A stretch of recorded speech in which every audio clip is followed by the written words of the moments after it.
welcome back to the news tonight. Now imagine this, parents hoping their children remain in school a little longer, not because they're naughty, but because they feel the children will have a healthier environment away from home, since their backyards are home to a huge dumping site. Well, this is the case with so many families residing in Pallavaram, as our reporter Pratiksha Ramkumar found out. Coming home is a nauseating, choking experience for these residents every day as they drive over the new Pallavaram flyover. For through the day, stinking garbage is burnt in the huge dump yard spread over 4.5 acres. All chemical fumes emanating from that smoke, no, it affects them.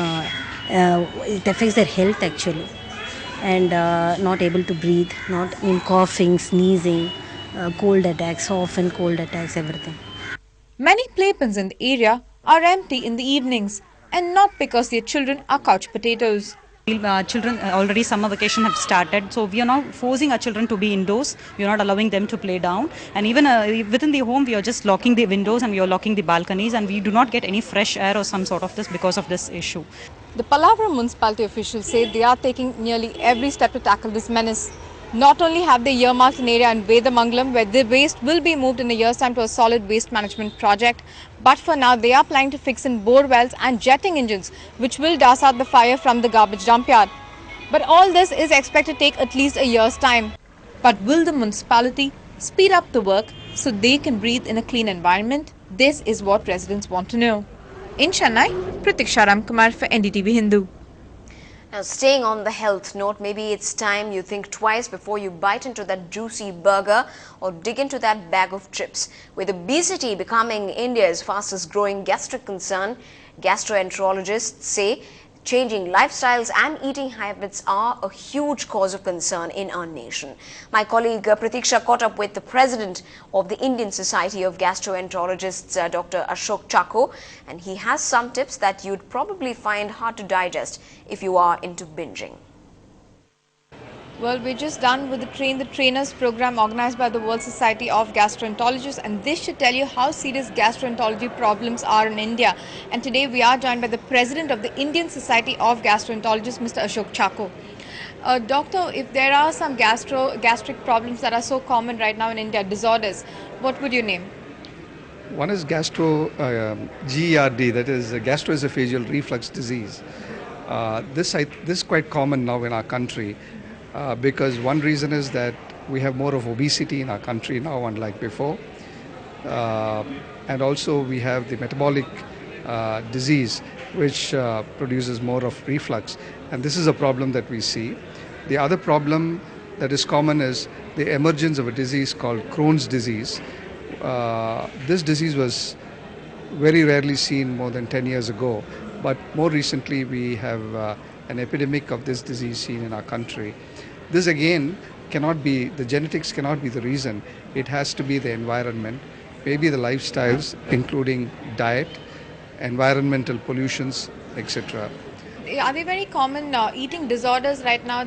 Yes, we never used to see obesity maybe 10-15 years ago, but now there is a lot of obese people, and this again is probably due to the type of food they eat, especially chips, the Western type of diet, burgers. Also, it is due to the lack of exercise because most people are now sedentary, they hardly move out. This also has led to a lot of vitamin D deficiency in the country because they are not exposed to sunlight these days. Well, moving to the big national story, today the first meeting of the drafting committee of the anti-corruption Lokpal bill was held today. The panel will meet again on the 2nd of May. Members said the first meeting was rather fruitful with everyone's contribution. Drafting committee member Kapil Sibal has said that everyone wants the bill to be introduced in the monsoon session of the parliament. But all the activity on India's tough anti-corruption law comes a week after social activist Anna Hazare sat on a fast in Delhi's Jantar Mantar for 4 days, which culminated with the government giving in to almost all of his demands. Hazare wanted half the members in the draft panel from civil society, which eventually happened. Amiable, a meeting in which all the representatives, both of civil society and the government, make some valuable contributions. Prashant Bhushan circulated the Jan Lokpal bill and Shri Shanti Bhushan explained the salient features of the Jan Lokpal bill. We were also consulted on what is the procedure that should be adopted in the next few weeks as we consider many of these things. A suggestion was made that these proceedings should be videographed and we had a discussion on that as well. The proceedings are being there's an audio recording of the proceedings. We have decided together that we will share whatever was discussed with the public from time to time. Well, moving on, staying with national news, the Maharaja's men seem to have bungled up again. And if you are travelling the national carrier this summer holiday, it could impact your flight schedule. The Air India management has issued an order that bans staff like pilots and engineers to travel even on duty during the weekends. Pilots say this means that they can't even fly to their duty stations to operate flights to ferry passengers like you and me. If you have booked the national carrier over summer holiday weekends, chances are that Air India's warped logic will keep you grounded. Because this new notification has clipped the wings of many of its pilots and engineers. All Air India employees are entitled to free flights with families as per rank and salary. Now the management has decided it does not want staff demand to come in the way of summer booking rush. Starting Friday, it has banned its staff from flying with or without families between Fridays and Mondays till mid-June. In effect, stranding many pilots and engineers who regularly fly as passengers to take charge at another destination.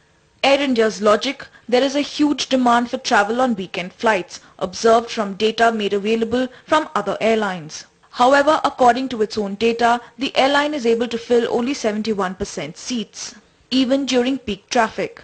And staff avails of privileged travel benefits only if seats are available after the last passenger has bought his ticket. By issuing this blanket rule, the airline has created a crisis for itself. On-duty pilots and engineers are not able to reach their duty destinations. In fact, on Friday, the first day of the ban, at least 2 pilots told NDTV that they were not allowed to fly and reach their duty destinations. While the management has swung into review mode, the question being asked is, how was such a logistically challenged decision taken in the first place? In Mumbai, Miloni Bhatt for NDTV. Up ahead on the news tonight, as the city bleeds yellow for the 240-ball roller coaster, a rapper gets his song in tune for MSD and the city's winning stars.